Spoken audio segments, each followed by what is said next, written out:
भारत खंडे 9 में आपका स्वागत है। आज हम एक बहुत महत्वपूर्ण विषय के साथ उपस्थित हुए हैं और आपसे प्रार्थना है कि इस वीडियो को अंत तक जरूर आप देखिए। कारण ये है कि ये वीडियो हो सकता है कि शुरू में उतना स्पष्ट ना हो पाए, लेकिन अंत तक आते आते स्पष्ट हो जाएगा, क्योंकि अंत में ही सत्य उद्घाटित होगा और जब सत्य उद्घाटित होगा तभी तो आनंद आएगा। तो आनंद के लिए सत्य उद्घाटित होगा, इसलिए अंत तक इस वीडियो को देखिए। आप, प्रार्थना है आपसे। देखिए, भगवान शंकर उमा को कहते हैं, उमा कहूँ मैं अनुभव अपना, सत हर भजन जगत सब सपना। कहते हैं उमा से, माता पार्वती से भगवान शंकर कह रहे हैं कि सारा संसार ये सिर्फ सपना है, हर का भजन या हर या ब्रह्म ही सत्य है, तो उसी ब्रह्म को मानना चाहिए, वही ब्रह्म सत्य है। तो उन्होंने सपना क्यों कहा? यह अनुभव बता रहे हैं, अपना अनुभव भगवान शंकर बता रहे हैं। तो इस बात का निहितार्थ समझिए। ये जो जगत है ना, ये सारा जगत सपना है, स्वप्न है, स्वप्निल अवस्था में हम हैं। और इसी को शंकराचार्य ने कहा, जिनको हम भगवान शंकराचार्य या आदि शंकराचार्य कहते हैं। तो भगवान शंकराचार्य ने कहा कि ब्रह्म सत्य जगत मिथ्या, ब्रह्म ही सत्य है और जगत मिथ्या है। तो मिथ्या कहा जब, तो मिथ्या करते नहीं कहा कि असत है। जगत को भगवान शंकराचार्य ने असत नहीं कहा कि वो असत है, उसको उन्होंने कहा कि मिथ्या है। तो मिथ्या क्या है? मिथ्या एक भ्रम है। भ्रम जो है वो मिथ्या होता है, माया उसी को बोला गया। लेकिन माया बहुत बदनाम हो चुका है, जगह जगह माया कहते नहीं कि माया मोह माया छोड़ो। तो माया इतना बदनाम हो चुका है कि माया शब्द बोलते हुए भी दिक्कत आती है। लेकिन भ्रम का अर्थ माया से है और भ्रम का अर्थ मिथ्या से है। पूरा संसार एक भ्रम है, एक माया जाल है, और इसी को आज शंकराचार्य ने मिथ्या बताया है। बात यहाँ स्पष्ट हो गई। तो ये मिथ्या है क्या, ये भी तो जानना होगा कि मिथ्या क्या है, आखिर मिथ्या क्यों कहा गया है। तो मिथ्या शब्द का को अगर मैं परिभाषित करूंगा तो मिथ्या का अर्थ होता है कि वो जो पूर्ण रूप से सत्य ना हो और वो जो पूर्ण रूप से असत्य भी ना हो। तो अब इसमें आपको एक भ्रम फिर पैदा हो जाएगा कि भाई कौन सी ऐसी चीज़ है पूर्ण रूप से सत्य ना हो, पूर्ण रूप से असत्य भी ना हो। तो मिथ्या की परिभाषा तो देखो भाई यही आती है।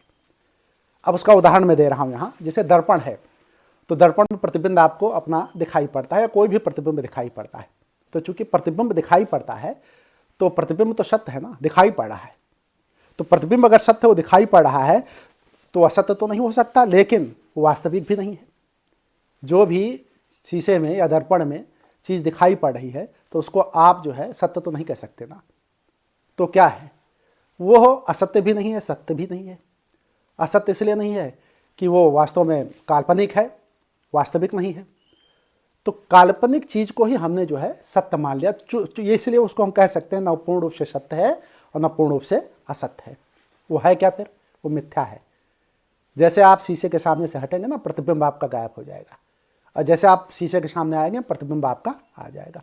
मतलब वो छाया जो है, वो प्रतिबिंब जो है, वो न सत्य है ना असत्य है। चूंकि दिखाई पड़ रहा है तो सत्य है और नहीं दिखाई पड़ रहा है तो इसलिए असत्य है। देखिए, एक बात और मैं बताऊं आपको। जो स्वप्न आप देखते हैं रात में, तो स्वप्न जब देखते हैं तो स्वप्न क्या है? स्वप्निल अवस्था में जब आप होते हैं तो वो भी तो असत्य है। जब नींद आपकी टूटती है उस समय जब स्वप्न देख रहे होते हैं, तो स्वप्न देखते समय आपको सारी चीज़ें मतलब सत्य लग रही होंगी। उस समय लगता होगा कि भाई जब आप रो रहे हैं स्वप्न में, या हंस रहे हैं स्वप्न में, या बड़ी पीड़ा में हैं, या दुख में हैं, दर्द में है, तकलीफ में है, या भाग रहे हैं बड़े जोर से। कभी कभी तो हवा में उड़ने लगता है आदमी जो है। तो आदमी जब उड़ने लगता है तो उस समय तो लगता है कि मैं हवा में उड़ रहा हूँ। लेकिन जब नींद टूटती है तो क्या होता है? जब नींद टूटती है तब आदमी कहता है कि अरे मैं तो असत्य, मतलब तो स्वप्न था। लेकिन जिस समय स्वप्न देखा जा रहा होता है उस समय स्वप्न स्वप्न नहीं होता है, उस समय यथार्थी होता है। लेकिन वास्तव में जब नींद टूटती है तो भ्रम होता है, वो माया होती है, वो स्वप्न होता है, वो मिथ्या होती है।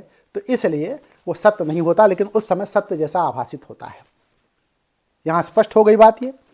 तो यहाँ पे ये कहा जा रहा है कि जो भी, एक चीज़ और, जैसे स्वप्न में कभी कभी ये भी देखा गया है कि आपकी मृत्यु हो गई। तो आपकी मृत्यु हो गई तो सच में तो आप नहीं मर गए ना, वास्तव में आप मरे नहीं। जब आपकी नींद टूटेगी तो आप तो जहां होंगे वहीं होंगे ना।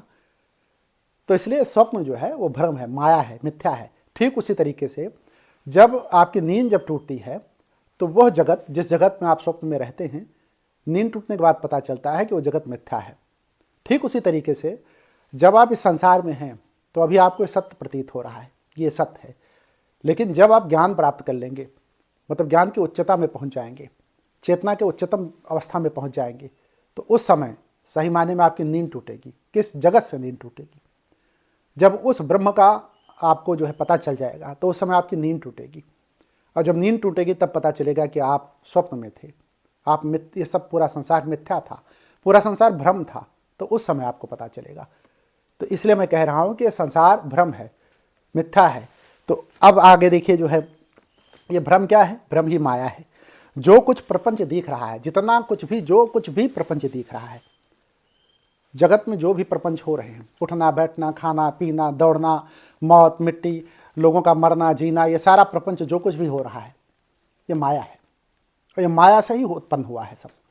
और माया से उत्पन्न होकर के देखिए ये है माया क्या करती है, ये माया वास्तविक चीज़ जो है उसको छिपा लेती है। किससे छिपा लेती है, वास्तविक चीज़ छिपा करके गलत चीज़ों को प्रस्तुत करती है, मतलब गलत तरीके से चीज़ों को प्रस्तुत करती है। और जो वास्तविक नहीं होता उसको जब वो प्रस्तुत करती है अज्ञान तरीके से, तमाम तरीकों से, तो हम उसी को सच मान लेते हैं। तो इसी माया को समझने का प्रयास व्यक्ति को करना चाहिए कि हम माया के मकड़ जाल में फंसे हुए हैं, और माया के मकड़ जाल में ही फंस करके हम अपनी ज़िंदगी को पूरी तरीके से सत्य मान बैठे हैं कि यही सत्य है, जबकि सत्य होता नहीं है जो है। अब आप देखिएगा इसका उदाहरण मैं 1 2 3 और दे दूँ जो है, उस हिसाब से बात को और स्पष्ट होने में आसानी हो जाएगी। फिर सत्य है क्या, भाई आप हमसे प्रश्न पूछ सकते हैं कि सत्य है क्या। देखिए सत्य वास्तव में 3 तरीके के सत्य की बात की गई है। एक होता है आभासिक सत्य, और एक होता है व्यवहारिक सत्य, और एक होता है आत्मिक सत्य। अब हम तीनों को अलग अलग अगर आपसे बताएंगे तो आभासिक सत्य क्या है, जैसे आप घर से निकले हों, और घर से जब निकले हों तो थोड़ा 2 कदम 4 कदम या 150 फर्लांग आगे गए हों, तब तक आपको रात का अंधेरा है और आपको लगा कि कोई चीज़ ऐसी है जो रेंग रही है, तो आपको लगा कि सांप है, या सड़क के किनारे बीच में ही जो है कोई सांप जैसी चीज़ आपको दिखाई पड़ी। तो आपको पहला क्या मामला होगा कि शरीर आपकी एक्टिव हो जाएगी। भाई सांप अगर काटेगा तो आप मौत के मुंह में चले जाएंगे, तो मैं मौत से बचने के लिए आप क्या करेंगे, पीछे आवाज़ देंगे, आप कहेंगे कि भाई जरा लाठी ले आना, टार्च ले आना, मतलब उजाला जब उस पर पड़ेगा अंधेरे में, तो उस समय जो है सांप को आप डंडे से लाठी से जिससे भी होगा उससे आप भगा देंगे। मारना मुरना तो खैर मारना नहीं चाहिए जीव को, तो खैर उसको आप हटा देंगे और रास्ता आपका क्लियर हो जाएगा। तो जैसे ही आपको रास्ते में वो सांप दिखाई पड़ा तो आपने पीछे आवाज़ लगाई कि जरा लाठी लाना, डंडा लाना, या फिर जो है मतलब टार्च रोशनी ले आओ जो है। और उधर से सड़क के उस तरफ से भी कोई आ रहा है तो उससे आप क्या कहेंगे, ठहर जाओ, ये सांप है बीच में। तो वो भी आदमी दहशत में डर में जो है रुक जाएगा। डर में काहे रुकेगा, डर में इसलिए रुकेगा कि भाई उसको भी तो दिक्कत है, वो भी मौत से डरेगा तो वो भी रुक जाएगा। अब देखिए जो भी चीज़ आपको दिखाई पड़ी वो सत्य जो है वो आभासिक सत्य है, आभास आपको हुआ कि ये चीज़ है। लेकिन जब लाठी डंडा आया और टार्च की रोशनी उस पर पड़ी, तो उस समय जब टार्च की रोशनी पड़ी तो फिर आपको लगा कि ये तो सांप नहीं था, ये तो रज्जू था। रज्जू को मतलब रस्सी, तो रस्सी था तो रस्सी। अब आपको आश्चर्य हुआ कि भाई मैं तो सांप समझ बैठा था। लेकिन उस समय जब आपने उसको सांप समझा था तो उस समय जितनी भी क्रिया हुई, पहला आभासिक सत्य था, जब आपने सांप समझा वो आभासिक सत्य था। और जब क्रिया हुई तो चूंकि उस आभासिक सत्य को समझ करके आपने क्रिया किया, तो उस क्रिया की वजह से जो भी क्रिया हुई वो भी सही हुई, मतलब वो क्रिया तो हुई ना आपकी। तो जब क्रिया हुई तो वो क्रिया आपका आभासिक सत्य नहीं बल्कि व्यवहारिक सत्य हो गया। जो भी व्यवहार आपने किया, लाठी डंडा मंगाना और वो टार्च वगैरह का मंगाना, ये सारी चीज़ें व्यवहारिक क्रिया हो गई। लेकिन उसके बाद जब आप आगे बढ़े तो जब आपने रोशनी उस पर मारी, जब प्रकट हुआ वो चीज़ कि भाई तो सांप नहीं रस्सी है, तो सत्य प्रकट हुआ। सत्य पूरी तरीके से वास्तविकता का बोध हो गया आपको कि वास्तविकता क्या है। तो यहाँ एक ही चीज़ में 3 सत्य प्रकट हुई, 1 आभासिक सत्य, 2 व्यवहारिक सत्य, और 3 आपका आत्मिक सत्य। आत्मिक सत्य में क्या होता है, इस जीवन के मामले में अगर ले लिया जाए, रस्सी और सर्प के मामले में ना लिया जाए, मतलब रज्जू के मामले में ना लिया जाए, तो इस जगत में जो है जो भी ज्ञान प्राप्त होने के बाद, ब्रह्म का ज्ञान होने के बाद जब सत्य का बोध होता है, मतलब वास्तविकता का बोध होता है, तो उसी को आत्मिक सत्य माना जाता है। तो इसीलिए भगवान शंकराचार्य ने कहा अद्वैतवाद। जहां अद्वैतवाद का मतलब हुआ कि वो आत्मा मतलब एक ही है सब कुछ, मतलब एकम सद विप्रा बहुधा बदंत, एक ही ईश्वर की विभिन्न शक्तियों को अलग अलग नामों से लोग जानते हैं, लेकिन अहम ब्रह्मास्मि, वो ब्रह्म मैं ही हूँ। माया ने विभेद पैदा करके चीज़ों का बंटवारा कर दिया, जीव और ब्रह्म में बंटवारा हो गया। और जब जीव और ब्रह्म में बंटवारा हुआ तो 2 हो गए, मतलब द्वैतवाद हो गया, मैं अलग प्रभु अलग। तो वास्तव में द्वैतवाद है नहीं, है अद्वैतवाद ही। इसलिए इसको अद्वैतवाद ही समझना चाहिए। देखिए माया एक शक्तिशाली जो है शक्ति है, जो ब्रह्म और जीव को, ब्रह्म को जीव से छिपाती है, मतलब हमारे अंदर ही वो ब्रह्म है। लेकिन हम जीवात्मा उस ब्रह्म से दूरी बनाने का काम कौन कर रही है? माया कर रही है। ये भ्रम कर रहा है। ये भ्रम ही जो है हमें जो है अलग करती है ब्रह्म से। तो हमें भ्रम बस जो है, अगर हम अलग हो रहे हैं तो उसी भ्रम को हमें मिटाना है। जो मिथ्या जगत है उस मिथ्या जगत को हमें समझना है। और जीव ब्रह्म एक ही है। जीव ब्रह्म एक होने के नाते हमें माया ने भटका रखा है, इसलिए हमें अलग इसको नहीं समझना चाहिए। अब यहाँ पे थोड़ी बातें और मैं बता दूं। देखिए, जगत शब्द की व्युत्पत्ति गच्छत से हुई है। तो गच्छत का क्या अर्थ है? गच्छत का अर्थ है जो चला जाए, मतलब जो चला जाए, मतलब जो अभी है अभी चला जाए। चीज़ें लगातार परिवर्तित हो रही हैं। आपका शरीर भी लगातार परिवर्तित हो रहा है। आप जब बचपने में थे तो कब जवान हुए, कब बूढ़े हो गए और कब मृत्यु को प्राप्त हो जाएंगे, किसकी कोई गारंटी देंगे? पेड़ पौधे, पत्तियां, जो कुछ भी आप देख रहे हैं, जगत में जितनी भी चीज़ें आप देख रहे हैं, सब की सब जो है मतलब कि परिवर्तित हो रही हैं, पल पल परिवर्तित हो रही हैं, प्रतिक्षण परिवर्तित हो रही हैं। इसी बात को कोई समझ नहीं पाता कि भाई परिवर्तित हो रही चीज़ को, इसी को कहा गया है जगत। जगत मतलब जो चला जाए। तो जो चला जाए मतलब जो चला जा रहा है। अच्छा, फिर आज सारा संसार चला जाता है। कौन आदमी है और कौन सा पदार्थ है, कौन सी वस्तु है, कौन सी ऐसी चीज़ है जो ना जाती हो? सब नष्ट हो जाती, सारी चीज़ें नष्ट हो जाएंगी। आपके बाबा कभी रहे होंगे ना, बहुतों के बाबा होंगे, खैर उनकी बात नहीं कर रहा हूँ, लेकिन आपके बाबा कभी थे, आपके दादा कभी थे, वो चले गए ना। आपके साथी, सहयोगी, मित्र तमाम ऐसे होंगे जो समय ही चले गए होंगे या समय के साथ चले गए होंगे। कहने का मतलब कि तमाम आपके अपनों के बीच में ही लोग चले गए ना। मतलब उनका जन्म हुआ, आपके सामने वो बोलते थे, चलते थे, उठते थे, बैठते थे। आपके मित्र भी थे, आपके वरिष्ठ थे, कनिष्ठ थे, जो भी थे, बाबा दादा, जो भी आपके पूर्वज हैं, आखिर वो आए और चले गए ना। तो यही लिए मैं कह रहा हूँ कि इसकी व्युत्पत्ति जो है, व्युत्पत्ति गच्छत से हुई है, मतलब जो चला जाए। और दूसरी तरफ देखिए, सत्य शब्द जो है, सत्य शब्द जो है वो अस्त से बना है। अस्त का मतलब होता है कि उसका अर्थ ही है कि जो है, मतलब है, मतलब तो है कौन सी चीज़? वो आत्मा है जो है। उसी आत्मा को जो है परमात्मा माना गया है, उसी आत्मा को ब्रह्म माना गया है। ये कभी नष्ट नहीं होती, ये नष्ट हो ही नहीं सकती। आप लाख कोशिश कर लें कि नष्ट हो जाए, नष्ट नहीं हो सकती।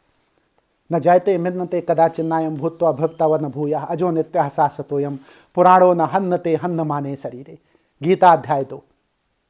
और इसी में कहा गया है कि नैनम छिदंत शस्त्राणी और नैनम दहत पाव का न चैनम क्ले देन्त्यापो न शोषयत मारुत। अध्याय 2। तो गीता ये कहती है कि वो आत्मा अजर अमर है, कभी नष्ट नहीं होती। चाहे लाख कोशिश कर लो, उसका न छेदन किया जा सकता है, न भेदन किया जा सकता है, न कोई अस्त्र उसको जो है मार सकता, अस्त्र शस्त्र उसका छेदन भेदन भी नहीं किया जा सकता। वायु उसको गला नहीं सकती, पानी उसको गीला नहीं कर सकती है, कोई शस्त्र उसको काट नहीं सकते, छेदन भेदन नहीं कर सकते। कहने का मतलब वो अकाट्य है, वो आत्मा होकर के कुछ और होने वाली भी नहीं है। उसी आत्मा को ब्रह्म बताया गया है, उसी आत्मा को पार ब्रह्म बताया गया है, उसी आत्मा को अजर अमर बताया गया है। वही आत्मा सबके अंदर विराजमान है। कोई व्यक्ति ऐसा नहीं है जिसके अंदर वो आत्मा ना हो। और वही आत्मा अलग अलग नहीं है। उसी आत्मा को कहा गया है कि एक ही आत्मा का सर्वत्र प्रसार है। वो आत्मा मुझ में है, वो आत्मा आप में है। वो आत्मा जो है कुत्ते में भी है, बिल्ली में भी है, भैंस में भी, गाय में भी, सर्वत्र उसी का प्रसार है। तो ब्रह्म से सब आच्छादित है। कोई भी चीज ऐसी नहीं है जो ब्रह्म से आच्छादित ना हो। माया ब्रह्म और जीव के बीच में अंतर पैदा करती है। तो अंत में मैं यही कहना चाहूंगा कि माया जो ब्रह्म और जीव के बीच में अंतर पैदा करती है वो अज्ञान के कारण होता है। उसी अज्ञान को हमें मिटाना है। और जिस दिन वो अज्ञान मिट जाएगा ना, तो ब्रह्म और जीव के बीच की दूरी खत्म हो जाएगी। और जब ब्रह्म और जीव के बीच की दूरी खत्म हो जाएगी, तब रह क्या जाएगा? एको हम द्वितीयो न अस्त, मैं ही अकेला रह जाऊंगा, उसके अलावा कुछ भी नहीं रह जाएगा। तो उस समय तो मतलब ब्रह्म के रूप में, चूंकि माया ही बीच में व्यवधान उत्पन्न कर रही है। तो इसीलिए मैं कहना चाहूँगा, इस पूरे चैप्टर का अर्थ सिर्फ इतना था कि क्या यह संसार एक भ्रम है। तो आप लोगों से मैं जानना चाहूँगा कि क्या यह संसार एक भ्रम है, ये माया है या मिथ्या है? मिथ्या, भ्रम, माया सब मैंने एक ही पर्यायवाची बताया है। और कुछ लोगों का ऐसा भी कहना है कि ये संसार सत्य है। लेकिन देखिए, मैं यहाँ फिर जाते जाते ये बात कहना चाहूँगा कि माया को जो है, या भ्रम को, या मिथ्या को, मिथ्या का अर्थ असत से नहीं है। आदि शंकराचार्य ने मिथ्या का अर्थ असत से नहीं लिया है कि वो असत है। हमने फिर लास्ट में एक बार बोल दूं कि वह मिथ्या है, मिथ्या असत्य नहीं है, वो है भी नहीं भी है। जो न पूर्ण रूप से सत्य है न पूर्ण रूप से असत्य है। इसलिए मैं अंत में ही कहना चाहूँगा कि जो कुछ भी है वो आप माया से लड़ रहे हैं। जब तक माया से आप आच्छादित रहेंगे तब तक उस ब्रह्म का ज्ञान नहीं हो पाएगा। जिस दिन आप माया से ज्ञान के द्वारा माया से दूर हो जाएंगे तो उस दिन आपका भ्रम समाप्त हो जाएगा और जानत तुम्हें तुम्हें हो जाई। उस समय आप उस ब्रह्म को जानकर स्वयं ब्रह्म बन जाएंगे। इसी बात के साथ मैं अपनी बात को ख़त्म करता हूँ। यदि यह वीडियो आपको अच्छी लगी हो तो इस वीडियो को ही नहीं बल्कि चैनल को भी सब्सक्राइब कर दें, वीडियो को लाइक कर दें, कमेंट कर दें, शेयर कर दें। अगले किसी वीडियो में मैं पुनः किसी महत्वपूर्ण विषय के साथ आपसे मिलूंगा। तब तक के लिए आप हमें इजाज़त दें। आपका बहुत बहुत धन्यवाद।